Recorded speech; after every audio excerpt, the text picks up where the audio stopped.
Hello, everyone, and welcome to another episode of Talia Talks. My name is Natalia, Talia Bethany Barreau, and today I have three amazing guests with me. This is the fashion series. This is the final and third part. It's all about designers, designing, and what that entails in the world of fashion.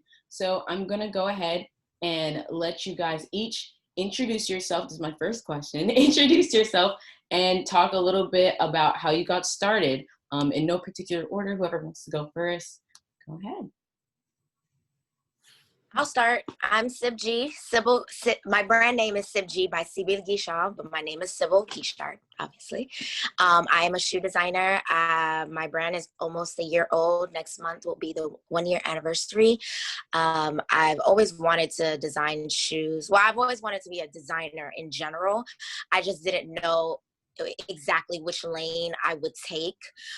Since I was like in middle school, I've been drawing. In high school, I drew my logo thinking that I'm gonna be some big time fashion designer at some point. I've been drawing shoes, and I decided to do shoes because I love women's heels. I have like 80 plus pairs in my closet that are not my own brand. So I was like, yeah, shoes is definitely it for me. And I have tiny feet, so I just wanted to cater to the little foot people like me, but it seems like all the big foot girls like to shop with me instead. So it's all love though. I make it for everybody. So yeah, I love that.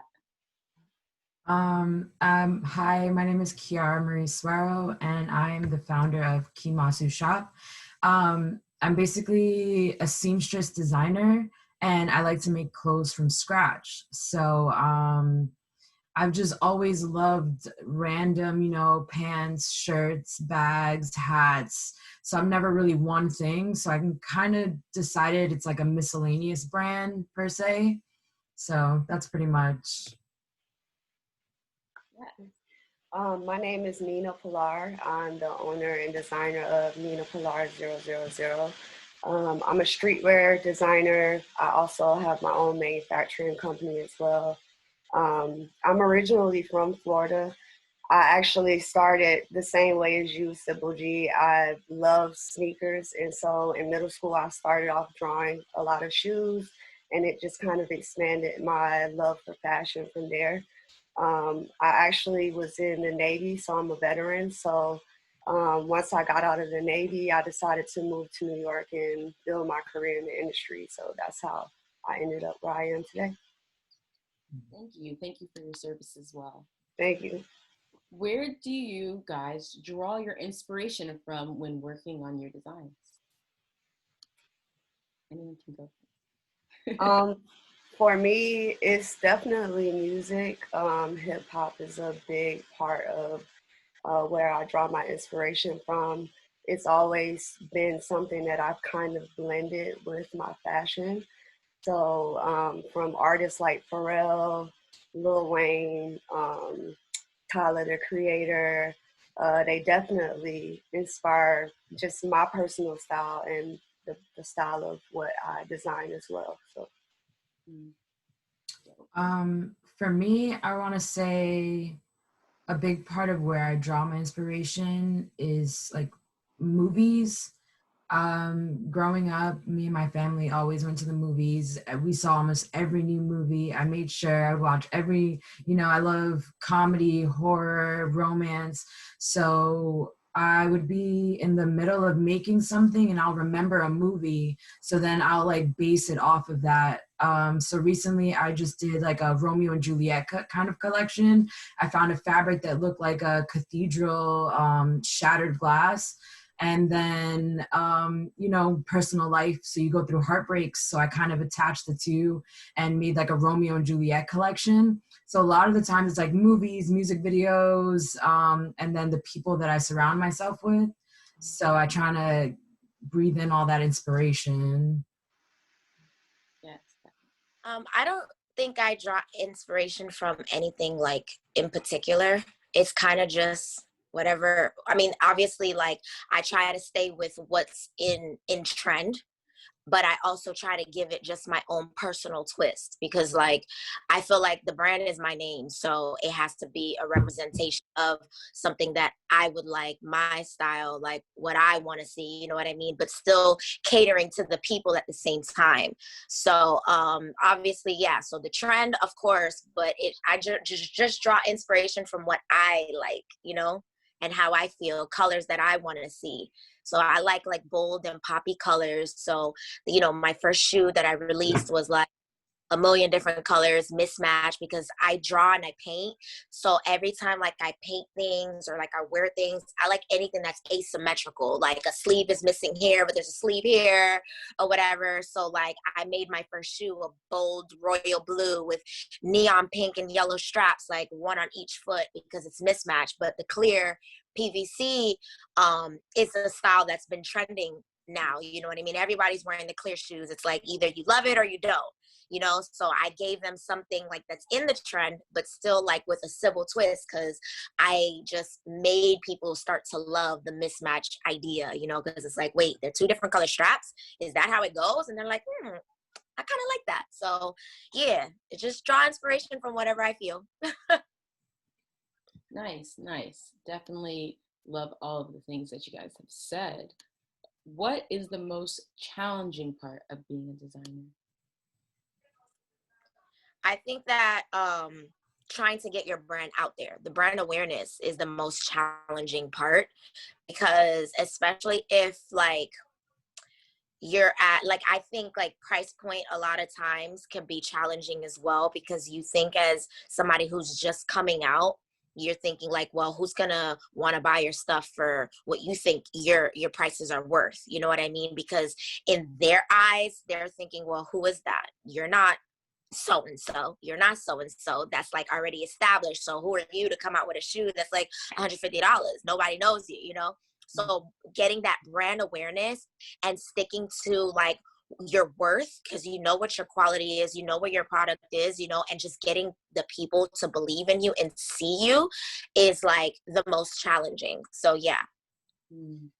Yeah, I completely agree with you, because when I had first started, I was pricing, I was making these jackets and I would price it above 100, and I realized no one, like everybody loved the jacket, but no one was jumping forth to, you know, purchase anything. And then there would be some people who are like, you should price it higher, because they know that I made it from scratch, and it's like it adds that value. But at the same time, who am I, you know, at that moment for people to spend $140 on a jacket that I just made? So recently when I dropped those bucket hats, I had sat down with my mother trying to figure out like, why aren't people buying anything? Like everyone's telling me my things are hot. What's going on? So we did like a little experiment, and I priced the bucket hats at $45, and it's like my sales went so high, and we kind of, you know, that's how we kind of figured it out. So it's definitely trying to balance like price point for people is definitely something that's difficult. Yeah, it's for sure. And I also say, I always tell people like who ask me for like advice about like how did I get started or how did I get people to buy, like you don't make your products for your peers. It's not for your friends, it's not for your family, because honestly, they're not going to be the ones to buy it from you. Like I'll tell you this, like I know a lot of people out here. Like, you get what I'm saying? Like, I'm born and raised out here, and it's like, this is not my highest market. I ship everything out. So people are always surprised, like, wait, Miami's not like your number one? I'm like, as many people as you know, like, nah, like, it's the people who don't know me, because I'm not just Sybille from around the way. You know what I'm saying? Like, oh, I'm not Sybille, the one who's lit. Like,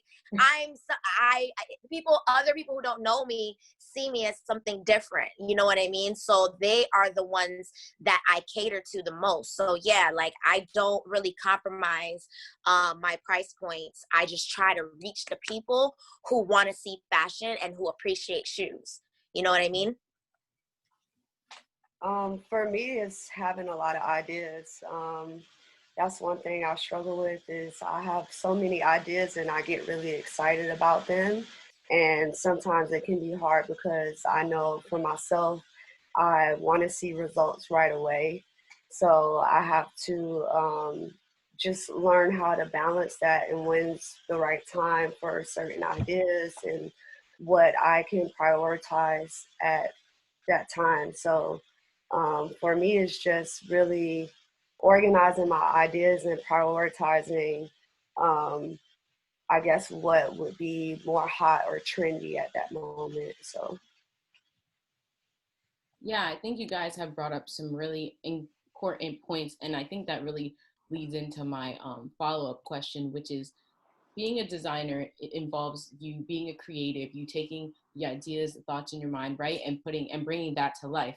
But when you have your own brand, that also comes with running a business. So what is it like learning to integrate those two mindsets, those two sets of checks and balances together when dealing with your guys' own personal brand and business?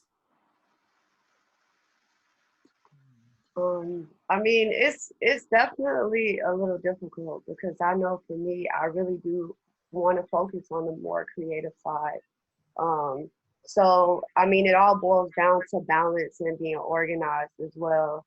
Um, you know, I'm personally at a place where I want to expand my business and bring people in that can help me on that side of the business so that way I can stay more focused on the creative side of it because it definitely is tough balancing both and making sure you have all your ducks in a row on the business side because that's just as important as the creative side. So yeah, it's tough just finding the balance. Yeah, I agree with that completely. I'm it's hard to balance because I do want to focus on being creative mostly. Like, I don't know when's the last time I actually sketched lately. So which is like, it's the new year. I don't even know what new shoe I'm gonna drop for next year because it's like I'm literally everything. I'm customer service, I'm a stock boy, I'm trash boy, I'm delivery boy, Bob the builder, the contractor, because these I get built. I got like 5 of these in my house. Okay, you know what I'm saying?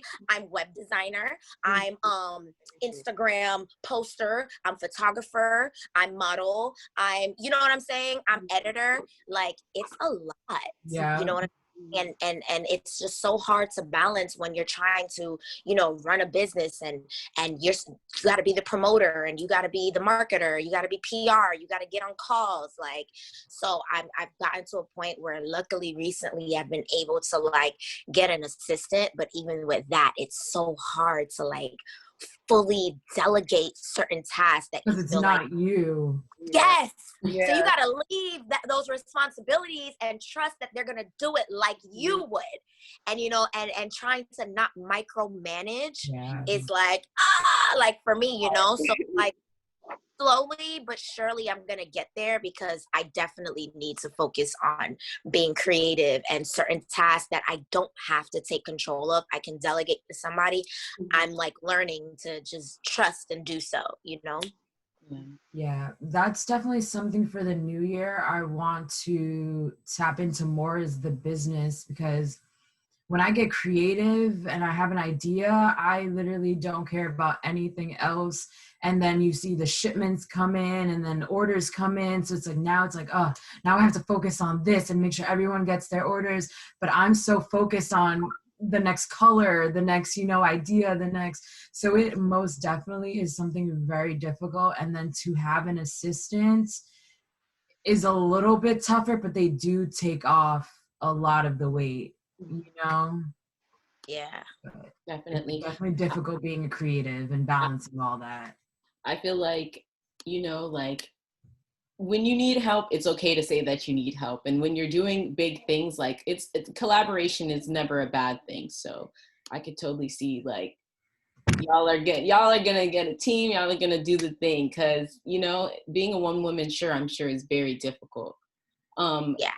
So we're gonna pivot a little bit and talk about style in particular. And as designers, you guys, you're in the streets, you are in the fashion streets, okay? You know what is going on. So are there any trends that you see in fashion today? Well, I had already spoke about the PVC, the clear shoes. I think that's like what's in right now. I don't even know when that trend is going to die because it's been around for a few years now. You know, like, because I remember when I was in high school, the Melissas, I was in middle school and high school, freshman and in high school, the Melissas was hot. You know, you need to have those clear Melissa sneakers. So, then all of a sudden Melissa just died. I don't know what happened to Melissa and her shoes. And then Yeezy brought them back a few years ago when he brought out heels with the clear straps and stuff. And now everybody's doing it. So it's like, I think that's definitely a trend that's like here for a few more years to come. So yeah.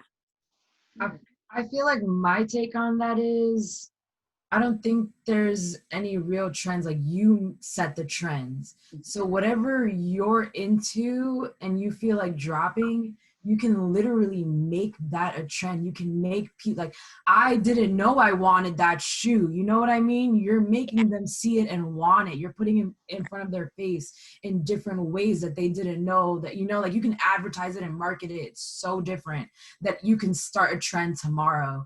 Like when I dropped those bucket hats, nobody really cared about, I feel like nobody really cares about bucket hats like that. So I wanted to make people care. I dropped bucket hats and now everywhere I look, there was a bucket hat. There was someone wearing a bucket hat. So it's like, wow. So like, say if I dropped a bag tomorrow, I can make that a trend. You know what I mean? So I feel like there's no set trend unless you really want to make it one, you know? Right. Well, I definitely agree with you on the bucket hat thing. I've seen a lot of bucket hats lately, so I definitely agree that's a hot trend right now. I also think that varsity jackets are really hot right now. I've been seeing a lot of varsity jackets. So. Yeah, I definitely agree. I think that the funny thing about trends is like, are they really trends? Because everything comes back, everything comes full Right. circle. Yeah. Like, so like, what's really a trend and what's not? But I just wanted to hear like, you know, what you guys thought. What role do you think social media plays in fashion today? I think it's a huge role in fashion today, especially now with COVID going on. Everything's moving digitally. I've seen a lot of brands lately trying to find innovative ways to market their products to their customers using social media and other different platforms, video platforms, AR platforms. I mean, it's so many different avenues. And so I definitely think that right now is like the best time to delve into that and try different things as far as that the digital market side goes. So Agreed. Yeah, I feel so recently I realized you know, TikTok is really hot. I started videotaping my process of making a bucket hat, or, you know, when people ask me to do projects for them, we'll videotape the process, and it went over like 500 views. So I feel like using those social media, and not to say we don't need websites, but I feel like what's the point of a website if maybe we can shop through Instagram, you know, and we're posting everything, taking videos, people are wearing your stuff, you have influencers. I feel like social media plays such a big part because that's something that everybody is entertained on and amused by. You see, you know, everybody wearing the new clothes, what's hot, you know. So I feel like social media, you should most definitely attach your brand and get everyone wearing your things. Everyone's watching those videos. That funny TikTok video could have your shoes in it, you know, and could go up by millions of views, and then there goes your sales. So I feel like social media plays such a big, big role. I agree with that. So I don't have any extra. That's on point. Do you have a favorite or most memorable project that you've worked on thus far? Favorite or most memorable project? I think just honestly, the most memorable thing I can say right now, just thinking about it, is working with Fashion Bomb Daily. They're like a huge fashion blog, and they're for the people and they're for the culture. You know what I mean? They recognize budding entrepreneurs and upcoming, you know, stylists and designers, as well as the already established designers. So the fact that I've even had, like, I have a platform on their platform is the most like amazing thing. And it's like, we have so many more things in store that we're working on together. So it's like, that's the most exciting project I could say, besides the fact that I even created a shoe line in the first place. Like, that in itself is the most amazing project, because it's a project in itself, you know what I mean? So yeah. I just want to mention, I think it's amazing that you're doing shoes, because that is definitely a hard thing to get into. So props to you. Thank you. I want to mention my most memorable right now would have to be the bucket hats. I feel like and initially I wasn't even going to make those bucket hats. It was supposed to be a bag. Like, I was supposed to make a handbag out of that green material.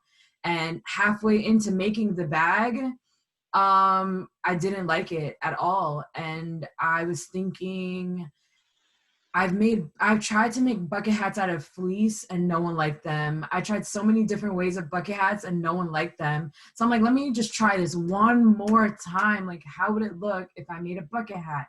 I made the bucket hat, and it kind of basically opened a door to like having my name in everyone's mouth. Like, everyone's writing to me like, hey, I'm in Florida and I just saw your bucket hat. I was on Twitter and I just saw your bucket hat. And it's like, what? That new app Clubhouse just came out, and when I presented myself on there, and you know, you can attach your Instagram, everyone's like, oh, you're the one who makes these, so it kind of, although I've made a lot of things, this was the one thing that was $45. Everyone was buying it, so it kind of opened that door for me, for everyone to get to know my brand some more, you know? So I think that's definitely going to be the most memorable for me. I could definitely relate to you in that sense. It would have to be my first piece that I released, which was a jean jacket that I did hand embroidery on and screen printed on the back. And it was definitely that same thing for me. It really opened up a lot of doors for me and was able to get my brand name out there and get seen. I mean, I was able to get this piece on Willow Smith, and she actually wore it in Garage Magazine. So in a shoot that she did in Garage Magazine. So that's definitely has to be like my most memorable moment, because like you said, it, you know, really opened up a lot of doors for me and put me out there, my name out there, and my brand. So yes, I love that. Everyone loves some good exposure.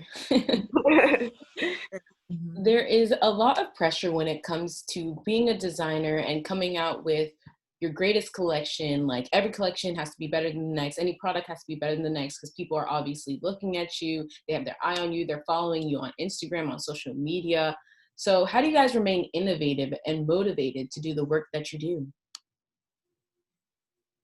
I think I'm a little hard on myself sometimes, because it's like you said, like, I want the next one to be, if not better, but just as hot as the previous one, you know? So I feel like, you know, it's like how the rappers feel. Like, they come out, their first song is a hit, and then the next song is like, what happened? Like, horrible. You know what I mean? And it's like, nobody cares about him anymore. So it's like, I'm a little hard on myself, because I'm like, okay, my first shoot like actually was a hit. Like, this is what made me like have all the exposure that I'm getting now today. So it's like, how do I follow that with the rest of my collection, you know?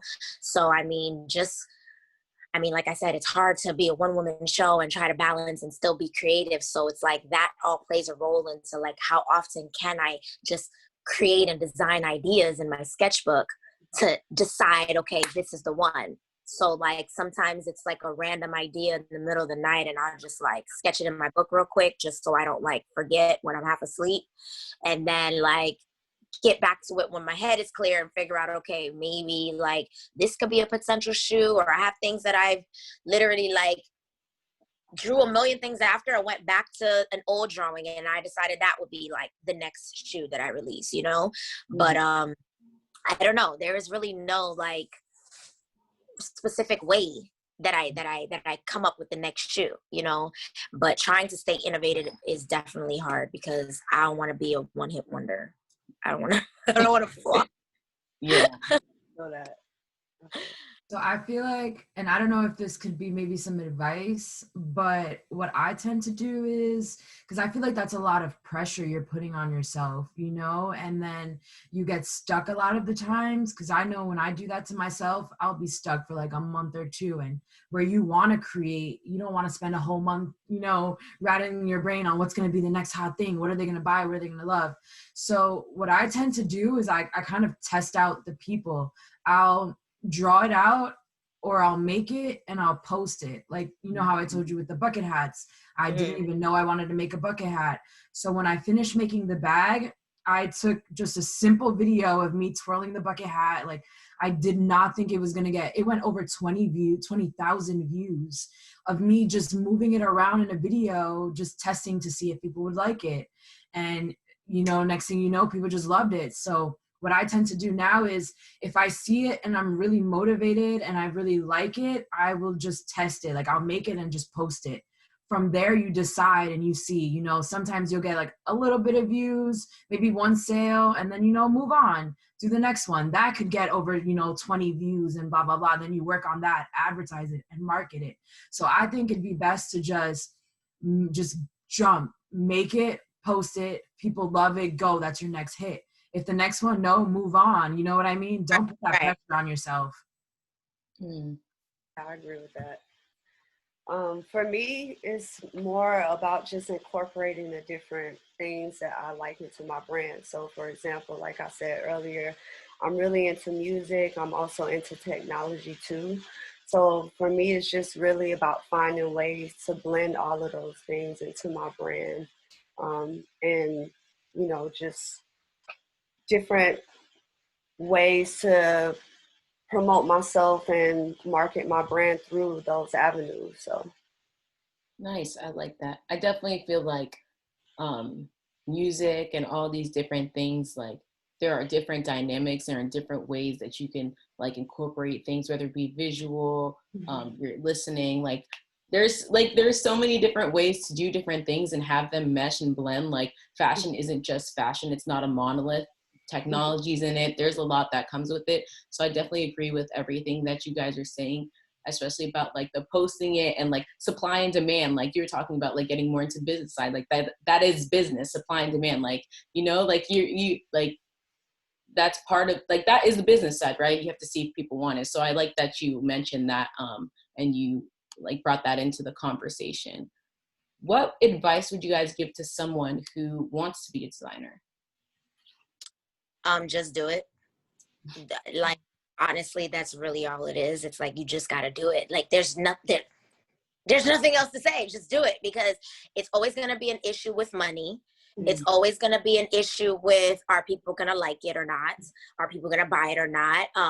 It's always going to be some sort of self-doubt. You get what I'm saying? Whether it's on your end or on the end. So you ultimately just got to do it. Like, that's it. Do what you gotta do. Drops the mic. Yeah, and walks away. My thing is, and this goes into a lot of like entrepreneurs, if you're doing it by yourself and you're like kind of a one-man band, I've noticed that in order for you to get your foot in the door, we tend to go to a lot of events and parties. And that's how we kind of market ourselves. Like, you meet with people, you're hanging out, and they're getting, you know, to know you. So they're more receptive to want to look into your brand and buy stuff from you. So my thing is to like basically take your time and listen to yourself a lot, and don't merge too much with people, because personal life gets in the way of that a lot, and you forget that you kind of have to break off and do your own thing, because then you're starting to work with other people and their other visions that you forget your own, and that's very difficult to kind of climb out of that hole. So help yourself. Do not like get help from other people, because when they're not there, you have no one else to turn to but yourself. So if you got to Photoshop, figure it out on yourself. If you got to do videos, do it, figure it out yourself. Like, do not go to anybody else, because it's literally just you. It's like your baby. You don't want to, you can't give your newborn to anybody, you know? They wouldn't know how to take care of it. It's like, it's inside of you, you know? My advice would be to do a lot of research, and to expect things to take longer than you anticipate. And that's the best advice I think I could give. So. Yeah, I mean, and I think just going back on what Kiara said, right now, especially like with the climate of the world and everything going virtual, especially because of COVID and everything like that, it's so easy to reach the people from your bed. And I say this because I mean, I don't know if you guys know any of the history of my brand or like my backstory. I have Crohn's disease. I actually started this shoe line while I was in a hospital bed with tubes running down my throat. So literally, like, for me to be able to, like, in less than a year get to this point where I have a disease that's so debilitating that leaves me so physically incapable of walking outside or walking to my bathroom alone, I think this is the perfect time, because it's like you don't need much but your cell phone to get things done and to reach the people. I'm up at 4:00 in the morning, not because I'm awake, because I can't sleep. You know what I'm saying? But I'm making use of that time. Instead of watching movies and kicking rocks, I'm literally like on Instagram all night. And I'm hashtag searching. I'm looking up blogs. I'm looking up any way, or researching. Google University and YouTube University are always going to be your best friend. You know what I'm saying? So like, that's definitely like a easier lane. Like, it's literally everything is at the palm of your hand nowadays. So as long as you do the research, like looking up engagement, you know what I'm saying? Things like that are just so important. So that's also like advice I could give. So we've reached the last question. Oh, you guys are so efficient. I love that. What does the future look like for you? Where do you see yourself in the next 5 years? I know that's like, people don't like to hear that question because it's like, but if you could like just see the vision, you know, what do you see in that vision? Well, for me, I definitely want to expand in the footwear as well. So that's what I'm focusing on right now. That's my next big project. I want to release my own pair of sneakers. 5 years from now, I definitely want to focus more on my manufacturing business and expanding that. And I could see myself becoming the next LVMH or Kering. So that's my goal. Speak on it. Yeah.